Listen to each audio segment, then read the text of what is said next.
Prólogo.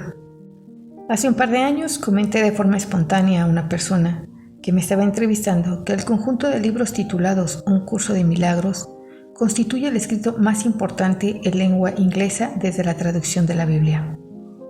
Continué explicándole mis razonamientos, diciendo que aunque el curso trata de las mismas verdades psicológicas y espirituales que el Nuevo Testamento, las presenta de una forma que hace que sean más difíciles de evadir, porque es más específico y menos dado a interpretaciones diversas, y también porque los ejercicios psicoespirituales empleados son muy eficaces para ayudarnos a eludir nuestras defensas habituales contra el descubrimiento de nosotros mismos. No esperaba que aquella afirmación impulsiva apareciera impresa, pero así ocurrió. Y ahora, mirando atrás, puedo afirmar que aunque entonces fue espontánea, sigo manteniéndola. Mi propia introducción al curso sucedió tras un cuarto de siglo de búsqueda. Debido a que soy físico e ingeniero eléctrico de profesión y a que siempre me ha impresionado el poder de la ciencia, dudaba de la mayoría de los sistemas religiosos que encontraba porque parecía necesitar una dosis de saludable escepticismo científico. En 1954, a la edad de 36 años, en medio de un curso de 2 semanas que estaba realizando, tuve una experiencia definitiva, dando comienzo a partir de entonces a una búsqueda que hasta la edad de 59 años me llevó a entrar en contacto con diversas vías, desde el Zen al sufismo y desde el Vedanta hasta el cristianismo místico. Asimismo, viví una serie de experiencias que me resultaron totalmente asombrosas, ya que mi marco conceptual no tenía con qué compararlas. Sentí que aquellas experiencias eran válidas y que la filosofía espiritual tenían el toque de la verdad, y sin embargo faltaba algo. Además, era vagamente consciente de que si las experiencias fueran tan reales como yo sentía que eran, y las filosofías fueran verdades, hubieran afectado mi vida más de lo que hacían. En aquel momento había pasado de trabajar en el análisis de sistemas y la teoría estadística de la comunicación a encabezar un pequeño grupo de investigación dentro del Instituto de Investigación de Stanford, en el que nos dedicábamos a estudiar los cambios sociales y la planificación orientada al futuro. Después de investigar el futuro durante 10 años, publiqué un pequeño libro titulado Guía Incompleta del Futuro, cuya existencia ha sido uno de los secretos mejores guardados en la historia de las publicaciones. Para entonces yo tenía claro que los Estados Unidos y evidentemente el mundo industrializado había entrado en un periodo de transición de relevancia histórica que implicaba cambios al nivel más fundamental, el nivel de las premisas tácitas de bases sobre la naturaleza de la vida y la realidad sobre las que en último término descansa toda la estructura social. Parecía que mientras que hace medio siglo el avance de la ciencia positiva hacía que las premisas religiosas y espirituales fueran cada vez menos plausibles, la situación actual era muy diferente. Ya en 1977 y a partir de entonces cada vez más, las investigaciones que tienen como objeto la conciencia humana, los procesos inconscientes, la intuición, la creatividad, etc., están haciendo cada vez más manifiesta la espiritualidad esencial de la existencia. Impresionado por la importancia que estaba adquiriendo esta vía en el desarrollo de los acontecimientos, accedí a hacerme miembro de la Junta Rectora del Instituto de Ciencias Noéticas, que había sido fundado unos años antes por el astronauta del Apolo 14, Edgar Mitchell, quien había llegado a las mismas conclusiones que yo a través de experiencias muy diferentes. Una de mis compañeras en la junta era Judy Scotch. La primera vez que coincidimos, estábamos esperando mesa en un restaurante y planteé a Judy la inevitable pregunta de presentación: ¿a qué te dedicas?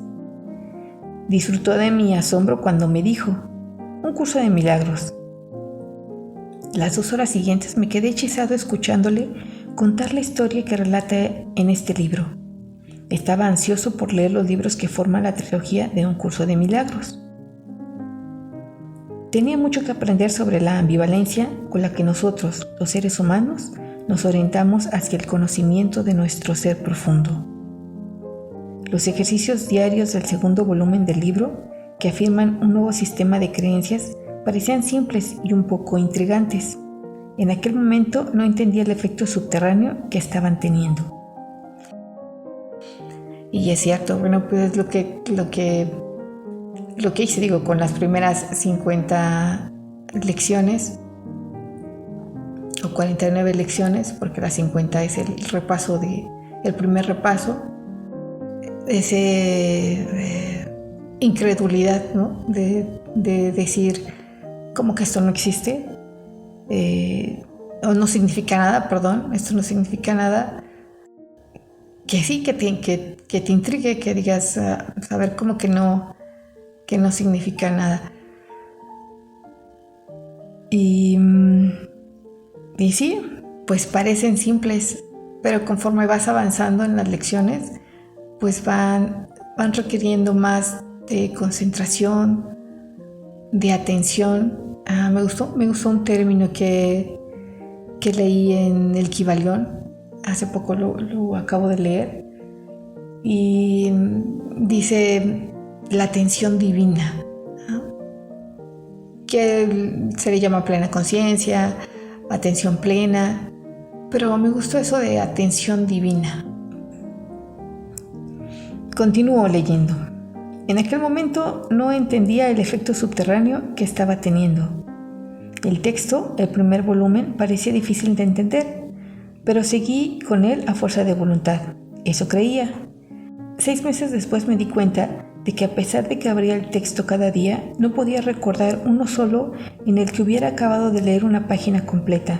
Me entraba sueño, mi mente vagaba sin propósito o recordaba que había dejado cosas por hacer y me levantaba para acabarlas.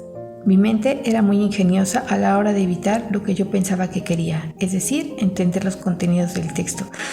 Eso también es cierto. Cuando empecé a leer los capítulos, decía, ya tengo sueño, no le entendía, pero yo creo que es eso, porque yo no, digo, hay cosas que todavía no entiendo, como repetir por lo menos ciertos párrafos, los repetía y yo decía, no, es que aquí no lo entiendo. Y bueno, pues también no es entender todo. Creo que ahora lo que he aprendido es pues leerlo, y pues lo que se me tenga que quedar se me quedará, y lo que no, pues yo creo que no es necesario en este momento. Continúo. Con el tiempo, la atención consciente le ganó la partida a las resistencias inconscientes. Eso está padre, me gusta. La atención consciente le ganó la partida a las resistencias inconscientes. Muy buena. Mi conciencia de este hecho fue llegando poco a poco. Un día me daba cuenta de que una situación que me hubiera provocado miedo u hostilidad ya no lo hacía, y sin embargo no tenía conciencia de los profundos cambios que estaban teniendo lugar. Encontré que mi confianza en la intuición profunda, una parte sabia y compasiva de mí mismo, se había fortalecido notablemente, de nuevo, sin que yo me diera cuenta conscientemente del cambio en mi inconsciente. La tensión y el dolor iba desapareciendo. Eso es cierto. Como que los temores, mis temores han ido disminuyendo. Me siento tranquila, ya no tan acelerada. Bueno, eso, el curso de milagros, junto con la terapia, junto con otros libros que he leído, el trabajo conmigo misma, con ciertas actividades que me han permitido tener atención. No sé si atención divina o atención plena, pero sí una mayor atención. Continúo. Mi vida era más activa que en ningún otro periodo anterior, y esto estaba ocurriendo sin esfuerzo, algo que no hubiera creído posible unos años atrás. Había aspectos de mi existencia que se ponían en su lugar de forma misteriosa. Ay, qué interesante es esto. Había aspectos de mi existencia que se ponían en su lugar de forma misteriosa. Oye, es verdad eso. Lo que más me impresionaba de la transformación que sentía era la absoluta simplicidad de lo nuevo. Una parte más profunda de mí mismo, un maestro interior, guiaba mi acción y apartaba los obstáculos. Y la mente consciente, el ego-mente analítico y racional, que antes suponía mi asidero más firme a algún tipo de seguridad, se hizo el servidor de esa parte más profunda de forma cómoda y natural. Todo esto puede parecer una enorme simplificación, pero la conclusión profundamente sentida a la que llegué era que todos los problemas que encontramos en nuestra vida son ilusorios. Solo hay un problema: nuestra resistencia a ver las cosas como realmente son, o más precisamente a ver la totalidad tal como es. Cierto. Nuestra resistencia a ver las cosas como realmente son, o más precisamente a ver la totalidad tal como es. Sí, a veces meto juicios, prejuicios, críticas, ya menos, pero me gustaría que cambiaran algunas cosas para conmigo misma, para con los demás, para mi entorno. Es poner atención a lo que realmente te está pasando, a la realidad concreta, sin juicios, sin prejuicios, sin creencias, etcétera, etcétera, sino verla.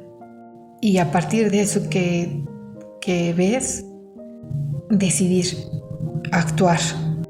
¿Sería un camino más claro o una visión más clara? ¿O será más bien eso de ver la realidad tal cual es y escuchar a lo que dice al maestro interior? Bueno, que en el curso de milagros el maestro interior es el espíritu, que por cierto no sé si es en el libro de milagros o en otro libro creo que sí es en el curso de milagros, que dice espíritu con mayúscula y espíritu con minúscula. Espíritu con minúscula es mi espíritu y el otro es el espíritu. El espíritu. Un curso de milagros ya ha influenciado cientos de miles de vidas. Me siento privilegiado por haber conocido a Helen Schucman, a Billy Tedford, así como a los demás actores de esta obra. No llegué a conocer bien a algunos de ellos, pero sí lo suficiente como para haber sentido una profunda sensación de misterio, no solo acerca de la eficacia del curso mismo, sino también respecto a la forma en que vino a la existencia y su supuesto origen. Me acuerdo especialmente de un día en que estaba hablando sobre el curso con Helen, que seguía sintiéndose ambivalente al respecto y no parecía capaz de adaptar sus propuestas a su propia vida. Repentinamente, pareció transformarse en otra persona, no físicamente, sino a nivel de su personalidad. Durante 1 o 2 minutos, a lo largo de unas pocas frases, esta otra Helen habló del significado real del curso con una autenticidad y profunda sabiduría que me dejaron pasmado. Entonces, como si hubiera ocurrido otro clic en su interruptor interno, volvió a ser de nuevo la Helen habitual. Helen casi nunca encarnaba el ideal del curso, la paz interior. Encontraba muchas cosas de las que quejarse y en su vida parecía soportar una dosis de dolor mayor de lo normal. Una vez le pregunté cómo era que este notable documento del que ella era responsable había podido traer paz y sabiduría a tanta gente y sin embargo parecía inoperante para ella. Nunca olvidaré su respuesta. «Sé que el curso es verdad, Bill», dijo, y después de una pausa añadió, «pero no creo en él». ¡Wow! Oh. Estoy leyendo la bruja de Portobelo y precisamente hoy, y lo voy a leer para que se quede grabado, la fe no es un deseo, la fe es una voluntad. Los deseos siempre son cosas que se rellenan. La voluntad es una fuerza. La voluntad cambia el espacio que está a nuestro alrededor. Creo que es creer en lo que estás haciendo y tener esa fe, esa voluntad para hacerlo. Termino con el prólogo. Cuando se confirmó que el curso se estaba extendiendo rápidamente, incluso a otros países, sentí claramente la necesidad de que hubiera un relato preciso sobre su origen para todos aquellos que iban a querer conocerlo. Parecía probable que circularan mitos y que Helen acabara siendo la heroína de un culto a la persona. Presioné para que se hiciera un relato preciso cuando las memorias aún estaban recientes y que fuera realizado por alguien cercano a los hechos pero no demasiado. Sentí que Bob Scotch era el candidato ideal. Había estado presente en el desarrollo de la última parte de los acontecimientos. Conocía personalmente a todos los personajes y los tenía cerca para posibles entrevistas. De esta forma podría narrar la historia con fidelidad. Además, ya había escrito a nivel profesional con anterioridad. No hace falta decir que cuando se le propuso el trabajo, aceptó. Aunque no siempre se haya sentido agradecido por mi sugerencia, ha tenido la amabilidad de invitarme a escribir este prólogo. Agradezco este honor porque creo que algún día un curso de milagros será apreciado de forma mucho más general, al igual que la historia de su notable génesis. Willis W. Harman, Regent, Estado de California, noviembre de 1983, Stanford, California.